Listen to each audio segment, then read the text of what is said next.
Hey everybody, welcome back to Plum Figgy. This is Tammy. Alright, so we are on the final stretch here with this bird journal. I'm working on the final signature and getting ready to decorate that. So right now I'm just going through the ephemera that I've got set aside for this final signature, and I'm going to go ahead and prep it I make little piles for anyone who hasn't seen me or seen me talk about this yet, or seen it in a video. Sorry, I can talk. Um, I go ahead and make different piles of what I just need to distress around the outside. Some need to be collaged with blank papers on the back sides to cover up, text blocks and things like that. And yeah, and then some just don't need anything at all. So this is kind of what I'm doing now. I'm just going through and inking around those that don't really need anything else done to them. And then I'm going to go and add some collaging to the back sides of those that need it, and then also around the edges of those as well. So I'm going to skip forward to the end of that so that you don't have to sit through and watch all of this.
Okay, so I got all that stuff ready to go. So now I'm ready to go ahead and start decorating in the journal. This is a piece from an Edith Holden book, and I really didn't want to do anything to it because there's writing space on the back and it's just pretty on the other side. So decided to go ahead and just clip that onto the page.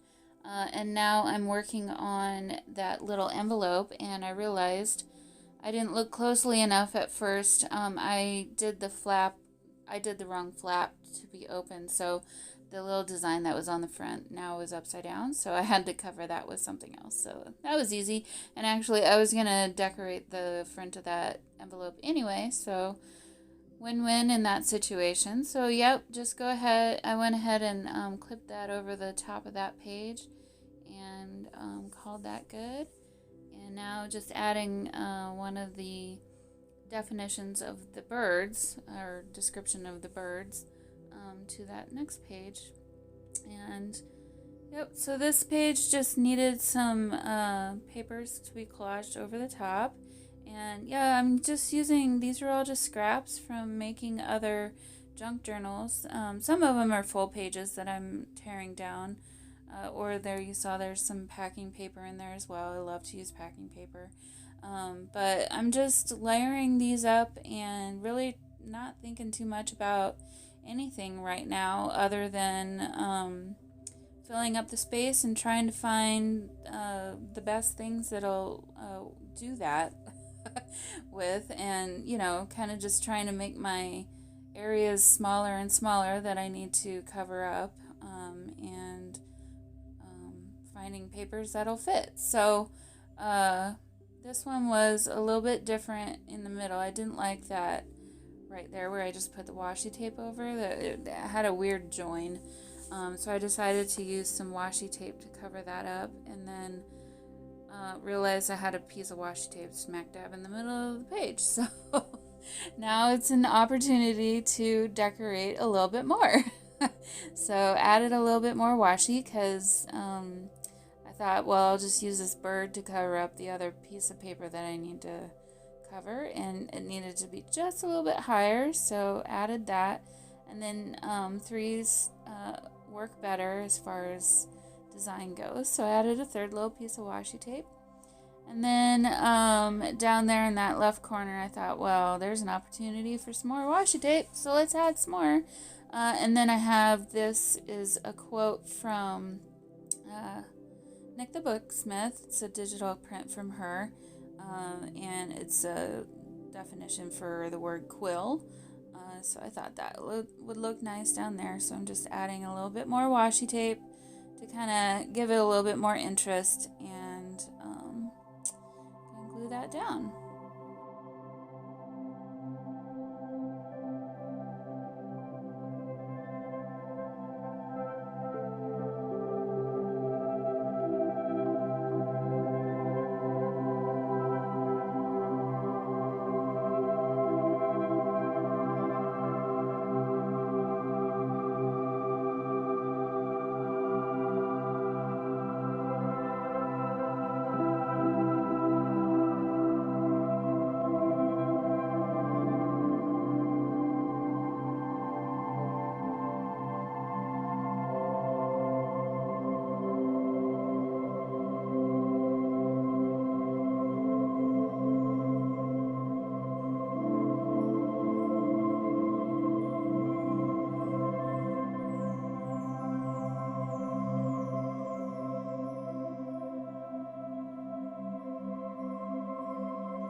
Okay, so you know all those little tiny bits of paper that we hold on to? They come in handy sometimes. Do you see what I'm doing here? So I just picked out a few little tiny bits of paper that are really interesting, or maybe not, but could be interesting in a collage, and making a tiny little collage there for the bird. So yeah, uh, there weren't quite as many pages in this signature that needed to be covered like the last signature was, but that was probably good because I was getting down to the nitty gritty of my scraps that I pulled out, and I really didn't want to go pull out different ones for the rest of this journal because then it wouldn't be quite as consistent. So just kind of continuing with the collaging, and probably gonna go ahead and say my goodbyes and hope everyone is doing well. And I have more videos coming soon. And yeah, I may take another day or so off this week. We'll see. I needed a little bit of a break, a little bit of a breather for myself. I may need to take another little break later this week. I've got other projects I'm working on as well for my house. So I just can't dedicate all my time, even though I'd love to do so, to decorating junk journals and things this week necessarily. But I will definitely be back like regular very soon, hopefully. So please bear with me and be patient, I guess. And I will see everyone very soon, and hope you all have a great rest of next couple days. So I'll talk to you soon. Bye.